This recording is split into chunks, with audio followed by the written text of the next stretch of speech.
first question, I think this is probably the first time we've gotten to see you since you moved to Washington. How have things been going?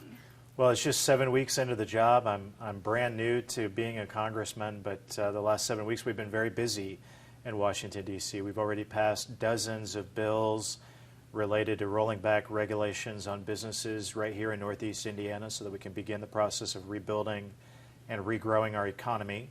But for me personally, it's just been a process of learning my way around the building. I still get lost when I go from my office to the floor of the House of Representatives, and I have a lot to learn in Washington, D.C., but it's really good to be home this week. This week we're working across the district to meet with constituents and hear feedback. It's important to me to listen and learn from my constituents here in Northeast Indiana, to listen to them about their concerns about the issues in Washington. So I look forward to going back to work next week, but it's important for me to spend the week in the district this week and hear from constituents.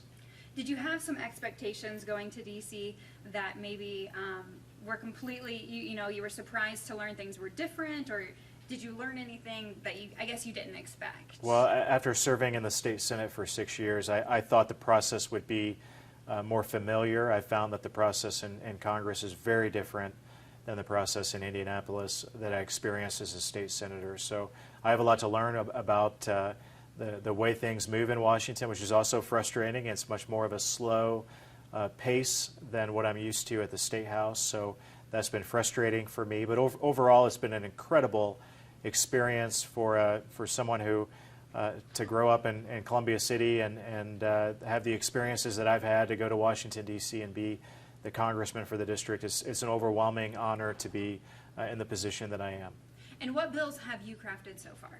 Well, so far I've introduced one piece of legislation called the Visa Act that would instruct the Department of Homeland Security to make, as part of their background process for those who apply for a visa to come to the United States, for them to check into the publicly available social media content of the applicants. So this seems like a basic common sense step. In some cases it does already occur, but my bill would codify that process and give the Department of Homeland Security more resources so that they can research the social media content for those who come here. It is entirely appropriate that we would expect that those background checks would look into what those applicants might post, because it could give us a window into whether or not that applicant might be coming to America to do harm to Americans and to protect our national security. So that's the one piece of legislation I've worked on. I serve on the Armed Services Committee. I serve on the Veterans Affairs Committee as well. And most of my work these days is related to the important work that we need to do to rebuild our military and also to support our veterans who are coming home, to give them the best health care and the best that we can provide them when they come home and reintegrate back into our communities and our society. What's your response to critics who say looking into people's social media is crossing the line, invading their privacy? Well, what my bill would do would allow for the department to look into publicly available social media content. So there's no violation of anyone's privacy based on what they've already made publicly available. But we're talking about foreigners who are applying for a visa. In some cases, we know that ISIS and other terrorist groups are they're taking advantage of loopholes in the process to come here through the legal process. And my bill would close one of those loopholes by requiring that a basic look into the social media content of an applicant for a visa would be a basic step of the background check. Those background checks already occur, but Secretary Kelly, who leads the Department of Homeland Security, testified last week that they oftentimes don't have a lot to work with in a visa application. So this would give them more information to take a look at the publicly available social media content and make a discernment or a judgment whether or not that individual would be a threat to America if they were allowed to come here through that legal process. I think it's a fair and simple, common sense step to protect Americans by taking a look into that information.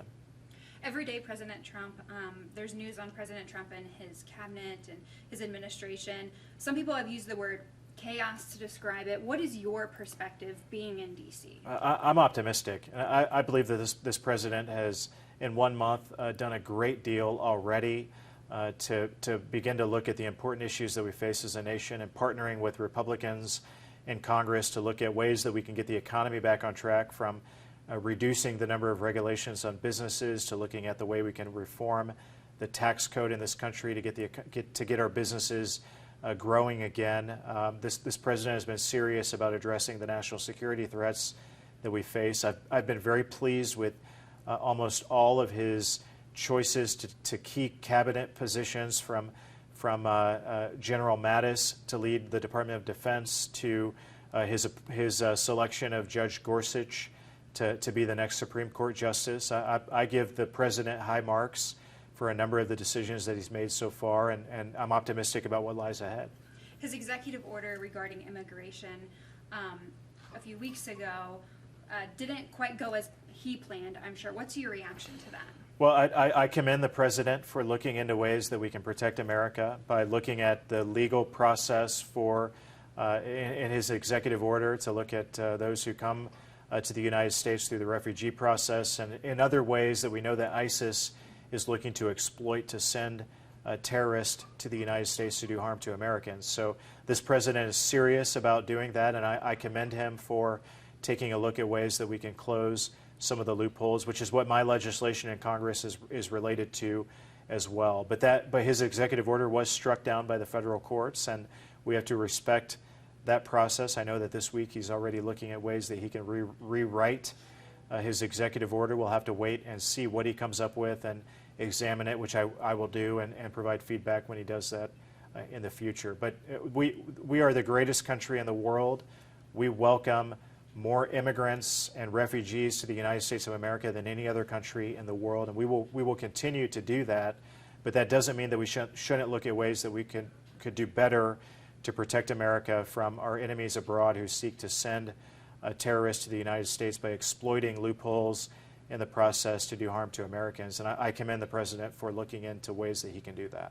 Do you think there should be that blanket ban for a certain amount of days while they do that, or do you think the process should still continue? That's an important component of the discussion. The president is looking at ways to temporarily halt the process from different countries where we know the threats exist. This isn't in any way, in many of the proposals, none of these have been a permanent halt of the refugee process. So some of the details of his first executive order troubled me, and some of the countries that were selected, other countries that weren't selected, and some of the minor details. But over time, we can look into how to fix the minor details and come up with a process that works to protect America.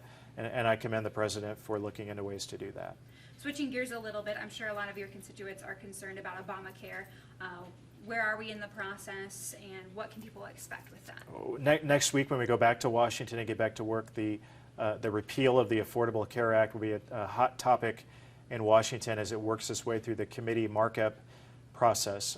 As far as I'm concerned, I'm looking for a replacement of the Affordable Care Act, which I support a full repeal of Obamacare, and I'm looking for a replacement that would provide for health savings accounts, tax credits or tax deductions for the purchase of health insurance, allowing for the purchase of health insurance across state lines, also allowing states like Indiana to maintain high-risk pools and programs like HIP 2.0, which works well in the state of Indiana, to maintain state-run programs that would provide for those who have pre-existing conditions or high-risk pools that exist. I think Republicans can come up with a plan. I believe that we will come up with a plan that provides for better and more affordable health care for more Americans than what we have currently under Obamacare. And that's why the Obamacare repeal debate is so important in Washington, and I look forward to being a part of that debate over the weeks to come. And as you've been back here in Indiana, what have you heard so far? What's kind of the first month report card of President Trump? I believe it's been more favorable than not. Certainly, I've been critical of the president here and there on issues, but overall, he has shown good judgment in his choices to keep positions, as well as his choice of Judge Gorsuch to the Supreme Court. So that alone has given me great hope and optimism that we can move our country forward by following the plan that we laid out during the election cycle. And that is truly what's most important. We just had an election in November. Republicans made promises to the American people that we must keep, from repealing Obamacare to rolling back regulations, to reforming the tax code, to rebuilding the American military to make it strong again to confront the enemies that we face. It's important that we keep the promises that we made. I believe the president, as well as Republican leadership in the Congress, are serious about doing that. Do you have any town halls planned?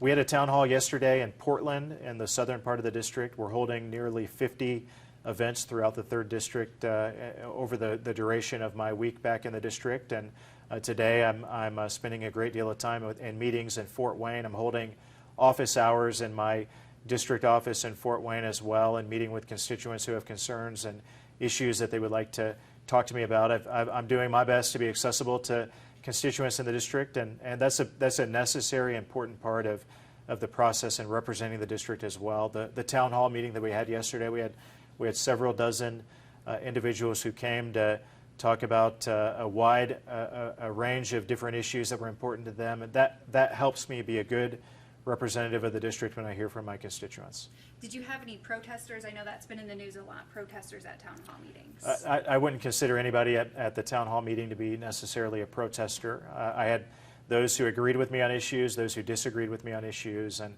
I welcome all sides to find ways to show me where they stand on issues. It helps me be a good representative.